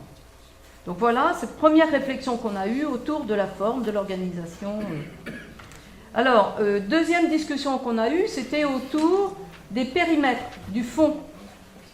Et là, vous savez sans doute qu'il y a un groupe de travail qui a cette mission, et ce groupe de travail s'appelle Connexion. Et il a déjà commencé à travailler. Donc là, il y avait Corinne Blancard qui nous a présenté, qui anime ce groupe et qui nous a présenté un peu les travaux qu'ils avaient menés jusqu'à présent. Donc, pour établir le périmètre de ces structures, ils ont regardé un peu quelles étaient les proximités entre les différents laboratoires. Proximité d'abord disciplinaire, après des proximités qui soient issues des LABEX existants, qui soient issues des projets tremplin et impulsion qui ont été retenus, ou alors qui soient issues de plateformes, les PIA, les pôles de compétitivité et autres. Donc voilà, on a tout le décor. Et puis à partir de ça, ils ont essayé de voir comment ça pouvait s'articuler avec les dynamiques existantes, le côté gouvernabilité, lisibilité. Voilà, donc il y a une proposition qui a été faite et qui a été retravaillée en séance. Donc on était par groupe de 4, il y avait 5 ou 6 groupes de 4 qui ont travaillé sur cette proposition. Alors, la proposition à l'issue de ce nouveau travail, elle a donné ça. Donc, on est sur 6 pôles, entre guillemets. Le terme pôle est peut-être à repenser. Voilà. Plutôt une partie instrumentation capteur modèle. Bon, vous voyez bien, ne vous arrêtez pas au terme, mais où les laboratoires qui font un peu plus les modèles, plus les maths, plus qui seraient autour, qui entreraient dans ce périmètre. Un périmètre qui serait plutôt autour des matériaux et structures, un périmètre qui serait autour des risques, risques qu'on a appelés environnementaux, avec peut-être le rassemblement de 2 types de risques en tout cas, des risques un peu naturels et de pollution, enfin voilà, et puis des risques sanitaires et liés à la sécurité routière. Après, un périmètre qui serait autour de la production et de la régulation de la ville, un autre périmètre autour du fonctionnement et performance des organisations et des systèmes urbains, et un 6e qui serait autour de l'innovation sociale et humaine. Donc alors, on est loin d'avoir abouti, il y a eu plein de discussions, tout ça c'est pas optimal. D'abord, on avait parlé d'affectation principale d'un laboratoire et d'une affectation secondaire. Là, on est plutôt dans l'affectation principale. Donc, ce serait bien de mettre un peu... C'est plus complexe, mais ça rendrait mieux compte des choses en mettant un peu les affectations secondaires. Ce qui est clair, c'est que on souhaite à ce que ça corresponde à des périmètres d'animation scientifique transversale. Ça, c'est quelque chose qui ressort. Alors, on aurait bien le souhait que ce ne soit pas uniquement disciplinaire, mais c'est difficile.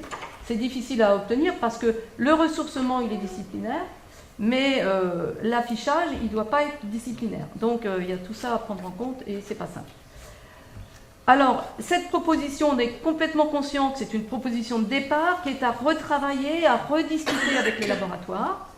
La taille des périmètres qui vous ont été présentés, elle est plutôt intéressante, cette taille. Ça nous semblait gouvernable. Mais il y a aussi la question de l'interaction avec les LABEX, notamment, qui existent encore, mais dont on ne connaît pas complètement l'avenir. Donc, voilà. Bon, en espérant avoir... Merci à vous. On va y aller du lourd. Des questions? Pas de questions. Bon, ben voilà, c'est vendu. Donc, on commence la structuration.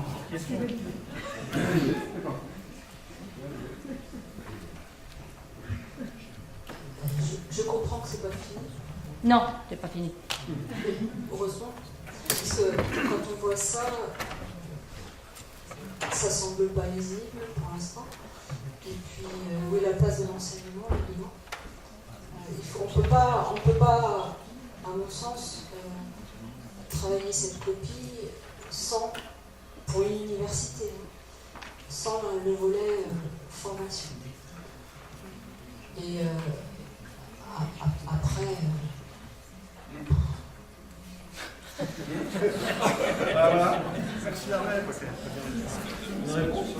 Oui, Serge, tu peux répondre sur la formation ou Oui, Frédéric l'exercice là est déjà assez compliqué avec uniquement la recherche. On essaie d'étendre le modèle actuel de l'UPEM, plutôt axé d'abord sur ces laboratoires de recherche, y compris notamment pour les recrutements, etc. Ça ne veut pas dire qu'il n'y a pas de chantier côté formation, mais vous voyez, on n'est déjà pas très content de la solution obtenue, donc on botte en touche et on fera mieux après, et on intégrera l'articulation formation-recherche quand on pourra. Ok, Gérard, super vite. Il y a peut-être aussi une alternative un petit peu à la démarche, c'est-à-dire c'est de, avant de penser une intégration des labos dans les boîtes, comme on voit là, enfin, je caricature, pourquoi pas penser un peu une intégration progressive en parlant de grands thèmes dans lesquels les chercheurs peuvent adhérer, les labos, mais sans dire tel laboratoire est à l'intérieur de la théorie, pour pouvoir préparer le chemin pendant 2-3 ans, et puis après regarder au bout de 3 ans si on peut intégrer davantage les laboratoires dans une structure ou un projet administratif.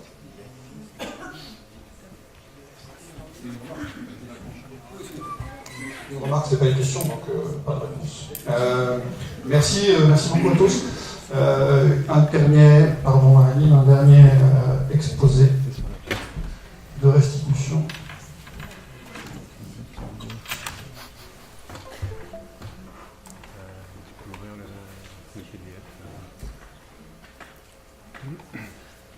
Celui-là Celui-là, ouais.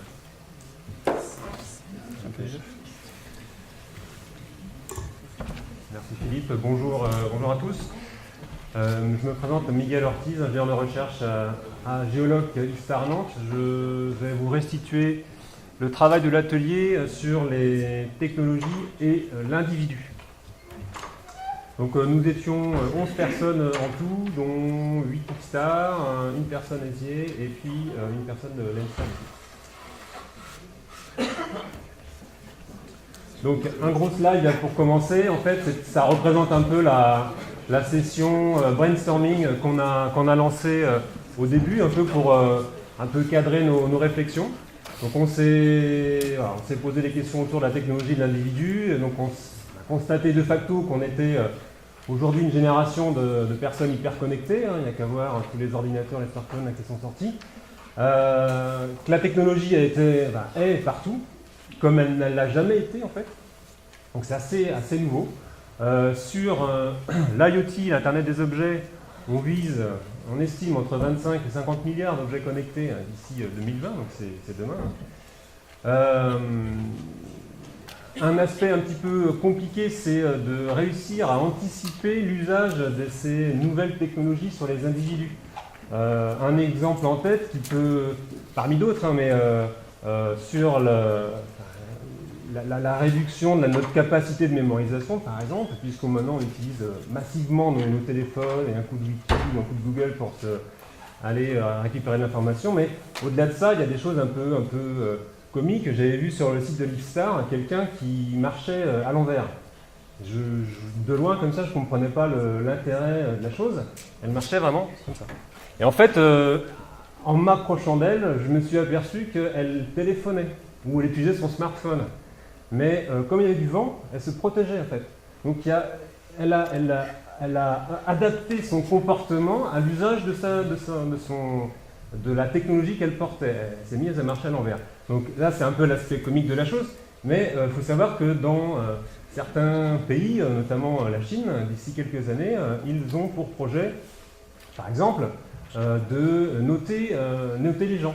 Donc là, on a vu ça dans quelques séries un peu, je dirais, un peu catastrophiques. Enfin, c'est science-fiction, mais un peu du mauvais côté. Mais finalement, ça arrive vraiment. Et ils imaginent également des chemins, comme on peut avoir sur les routes, par exemple, pour les futurs véhicules autonomes, des chemins réservés aux piétons qui utilisent leur smartphone, parce qu'ils ne regardent plus devant eux. Donc le changement de comportement de l'usager est vraiment quelque chose à prendre en compte.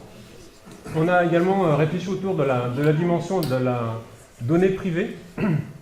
Donc cette année va entrer en vigueur ce qu'on appelle la RGPD, donc c'est le règlement général sur la protection des données. Donc c'est quelque chose qui est très important au niveau de l'Europe. Et il y a eu beaucoup de batailles au niveau de la Commission européenne pour que cette RGPD ne rentre pas en vigueur ou soit amendée, etc.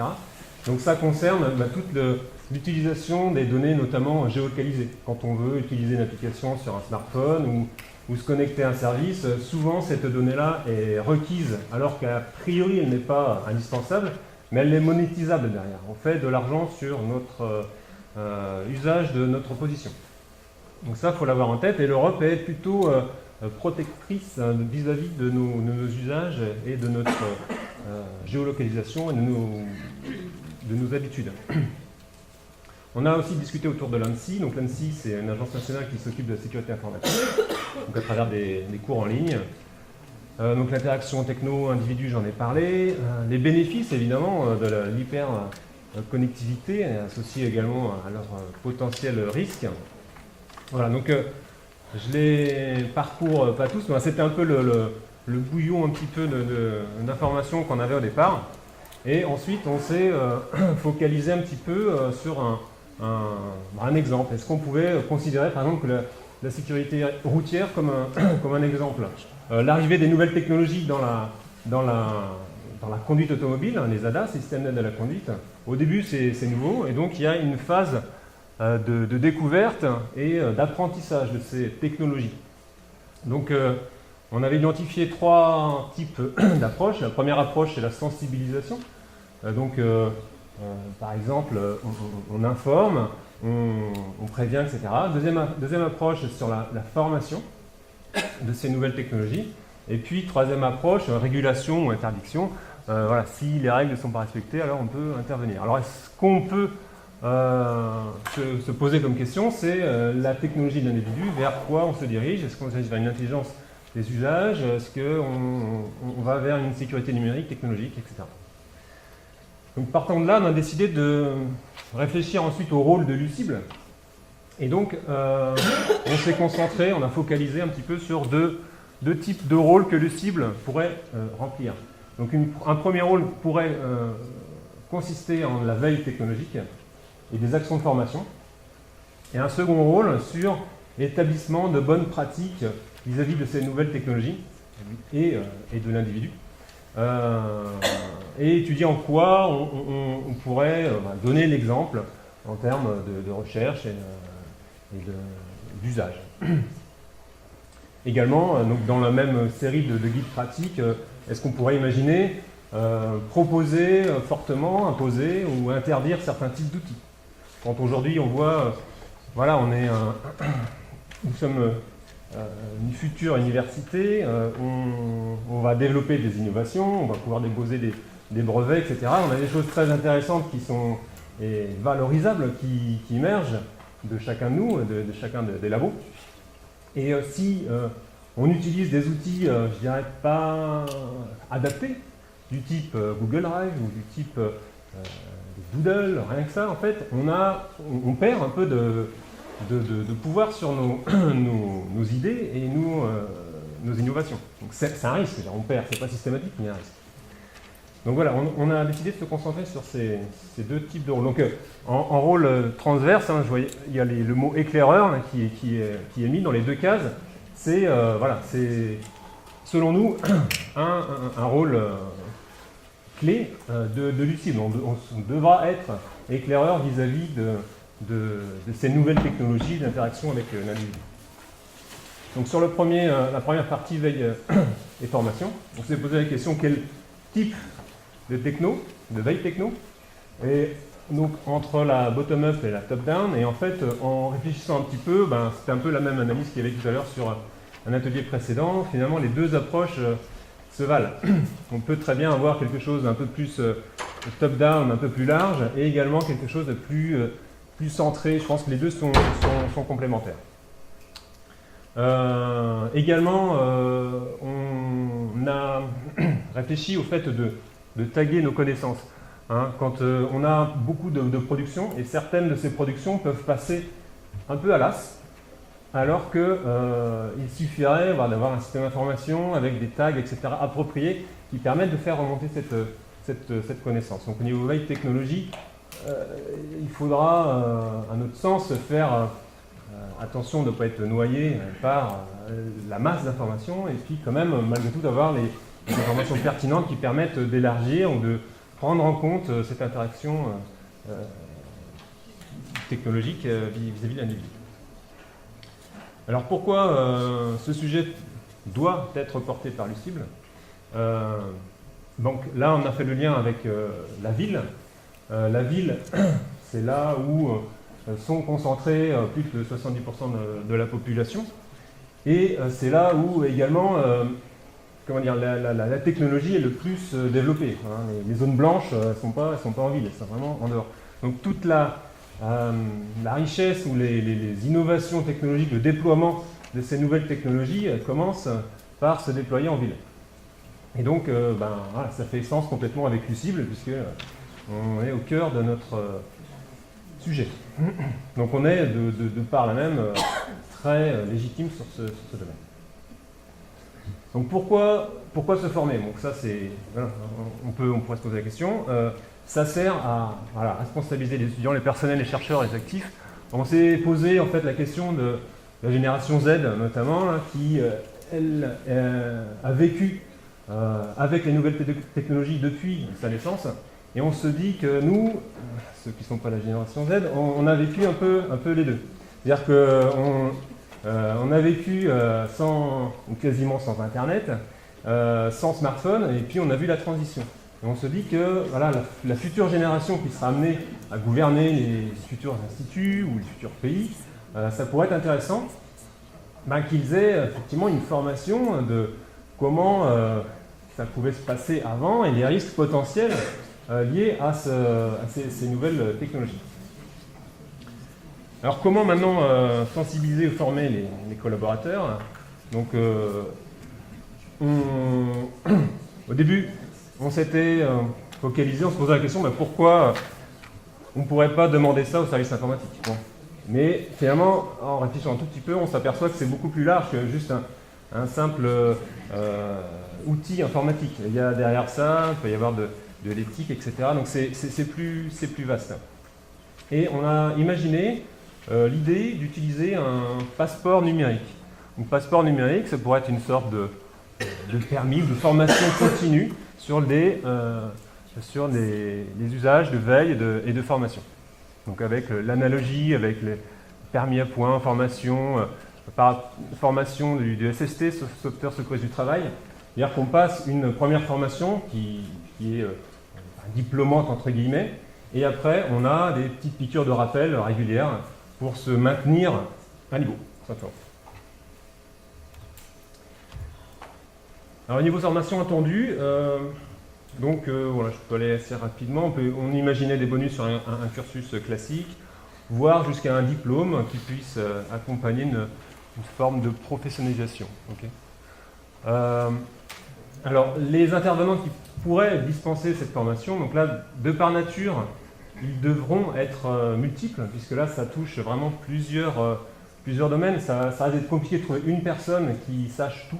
Donc voilà, donc on est plutôt parti sur des idées d'intervenants externes, des industriels, des référents. Il y a quand même des chercheurs, des sachants qui sont dans leur domaine, mais ils ne peuvent pas avoir tous les domaines clés au niveau de la formation. Au niveau du coût de la formation, se poser aussi des questions, et donc on a des éléments de réponse sur le PIA3 notamment, au niveau de l'Europe, au niveau de la France, des fonds publics, et également au niveau des industriels. Là, on passe sur le deuxième rôle qu'on avait identifié, qu'on a résumé sur les bonnes pratiques, et puis on a essayé de tarauder un petit peu ces rôles. Alors, par des questions. Donc, est-ce qu'on n'est pas déjà bien instruit et formé? Je pense que voilà, on peut légitimement se dire, bon, on est dans des services de recherche, on est très bon, on est meilleur. Sauf que voilà, c'est l'arrivée de ces nouvelles technologies, c'est nouveau, on n'a pas forcément beaucoup de recul, et puis ça évolue très vite, quoi. Donc c'est nécessaire d'être bien formé et de continuer à avoir des bonnes pratiques. Alors est-ce que Lucible est légitime pour définir ces choses? Clairement oui, puisqu'en fait, de par son statut juridique, donc un service national, on sera légitime pour montrer l'exemple. On aura également une obligation de la part de l'Europe en respectant le RGPD, Et puis on se disposera également d'un comité éthique. Donc la réponse est clairement oui.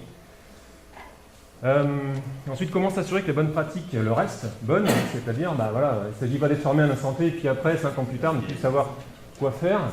Il faut faire le lien du coup avec la veille et la formation du parti d'avant. Donc là, j'imagine que c'est sur la dernière partie. Sur l'éthique, la question, voilà, les bonnes pratiques et puis les freins vis-à-vis de l'éthique. Est-ce que l'éthique ne risque-t-elle pas de freiner ou de ralentir la recherche? Donc ça, c'est une vaste question. L'idée étant de transformer ce potentiel frein en un atout et puis d'intégrer l'humain dans nos activités. Donc ça, c'est une question qui reste assez ouverte et puis qui est propre, je pense, à la discussion et à débat. Merci de votre attention. Le temps pour une question, peut-être? Les bus sont pas partis. Bon, merci. Je voudrais juste vous dire un mot avant de vous quitter. Vous remercier tout d'abord vous d'être venus. Certains se sont levés très tôt hier matin et merci d'avoir fait cet effort. J'espère que vous avez autant apprécié ces 2 journées que moi. Personnellement, je les ai appréciées. Et je crois que je peux le dire au nom de l'ensemble de mes collègues nantais. On a beaucoup aimé vous recevoir ici. Dommage que ça se fasse si peu souvent. Donc on renouvellera peut-être l'expérience un jour. Je voudrais au passage remercier en votre nom l'ensemble des journalistes qui se sont occupés de vous et vos cornacs qui vous ont promené, les équipes qui vous ont reçus pour les visites. Moi j'ai eu des échos.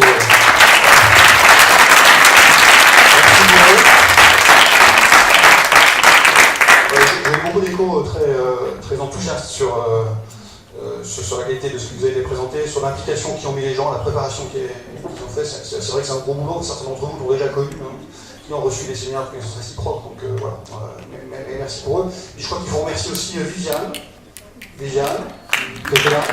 Viviane et Nathalie, qui ont été, c'était vraiment les cheveux en Viviane, qui ont été vraiment un séminaire toutes ces journées-là, de ces 2 journées que vous avez passées, elle a beaucoup œuvré pour ça, elle y a passé du temps. Donc merci à elle d'avoir fait ça.